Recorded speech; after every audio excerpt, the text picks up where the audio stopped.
Assalamualaikum warahmatullahi wabarakatuh. Halo, bagaimana kabarnya? Semoga semua dalam keadaan sehat ya. Sudah siapkah kalian belajar hari ini? Kita akan membahas tentang panas dan perpindahannya. Pernahkah kalian membantu ibu di dapur? Tahukah kalian mengapa api kompor dapat memanaskan air dalam panci sehingga air yang ada di dalamnya menjadi matang? Ketika kalian memasak air, panas dari api kompor berpindah ke dalam panci. Kemudian, panas tersebut berpindah ke dalam air sehingga air menjadi panas dan matang. Peristiwa tersebut membuktikan bahwa panas dapat berpindah. Panas, atau disebut juga dengan kalor, adalah energi yang dapat berpindah dari satu benda ke benda yang lain karena adanya perbedaan suhu.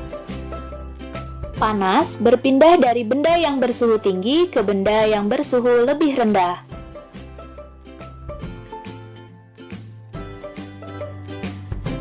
Pengaruh panas terhadap suhu zat. Jika suatu zat menyerap panas atau kalor, maka suhu akan naik. Sebaliknya, jika suatu zat melepas panas atau kalor, maka suhu akan turun.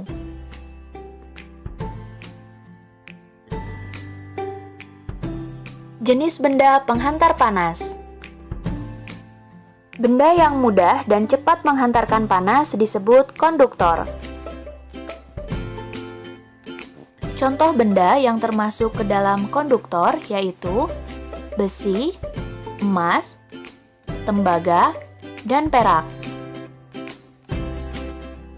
Benda yang sulit dan lambat menghantarkan panas disebut isolator. Contoh benda yang termasuk isolator yaitu kayu kering, berlian, oli, karet, dan gelas. Bagaimana panas dapat berpindah? Panas dapat berpindah melalui 3 cara, yaitu konduksi, konveksi, dan radiasi. Mari kita bahas bersama. Perpindahan panas secara konduksi adalah perpindahan panas tanpa disertai perpindahan zat perantara. Perpindahan panas secara konduksi disebut juga perpindahan panas secara hantaran.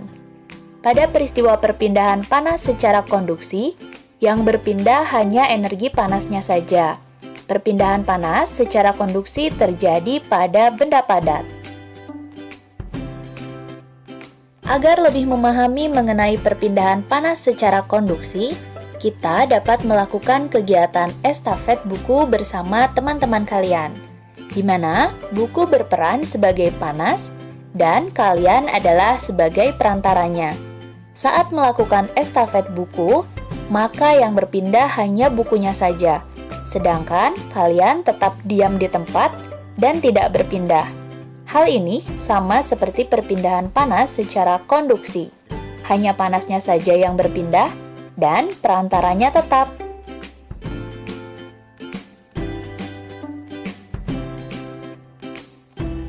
Contoh peristiwa konduksi dalam kehidupan sehari-hari. Memanaskan batang logam. Ketika kita memanaskan batang logam, walaupun hanya salah satu ujung bagian besi yang dipanaskan, tetapi panasnya akan menyebar ke seluruh bagian besi sampai ke ujung yang tidak ikut dipanaskan. Hal tersebut menunjukkan panas berpindah dengan perantara besi. Mengaduk teh panas dengan sendok logam. Ketika kita membuat teh dan mengaduknya dengan sendok logam, maka ujung sendok lama-kelamaan terasa panas. Hal ini terjadi karena panas berpindah dari air ke seluruh bagian sendok.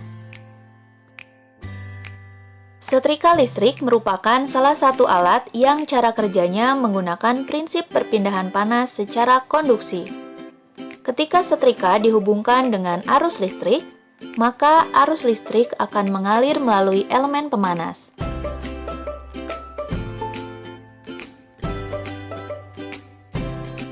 Perpindahan panas disertai perpindahan zat perantara disebut dengan konveksi.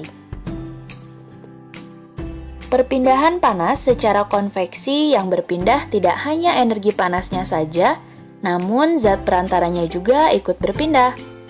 Perpindahan panas secara konveksi biasanya terjadi pada benda cair dan gas. Perpindahan secara konveksi dapat diumpamakan dengan kegiatan memindahkan setumpuk buku dari satu tempat ke tempat yang lain. Ketika kalian memindahkan setumpuk buku tersebut ke tempat lain, tentu kalian akan ikut bersama dengan buku-buku tersebut. Jika buku-buku tersebut diumpamakan sebagai panas dan kalian sebagai perantaranya, perpindahan panas dengan cara konveksi akan menyertakan perantaranya.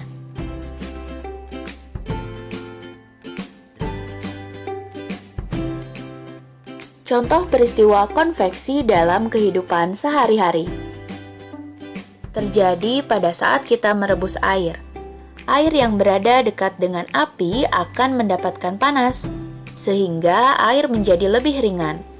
Air akan bergerak ke atas dan digantikan oleh air yang ada di atasnya. Terjadinya angin darat dan angin laut. Perpindahan panas secara konveksi menyebabkan terjadinya angin darat dan angin laut.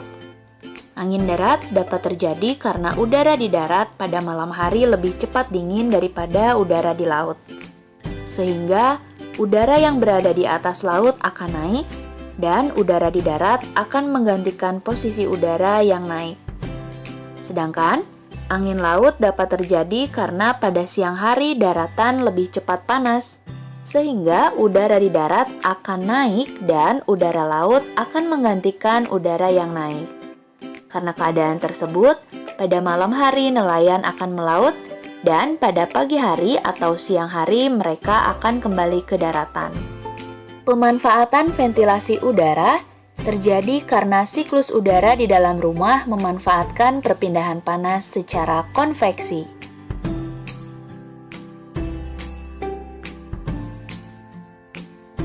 Radiasi adalah perpindahan panas yang tidak memerlukan zat perantara.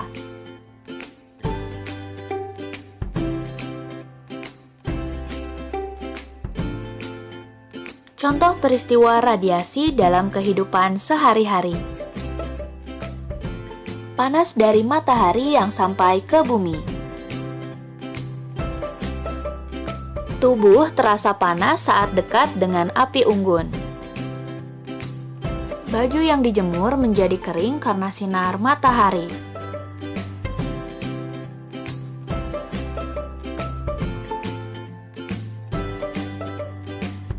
Nah, itu tadi adalah penjelasan tentang panas dan perpindahannya. Semoga kalian paham dan mengerti. Mohon maaf apabila ada kesalahan. Wassalamualaikum warahmatullahi wabarakatuh.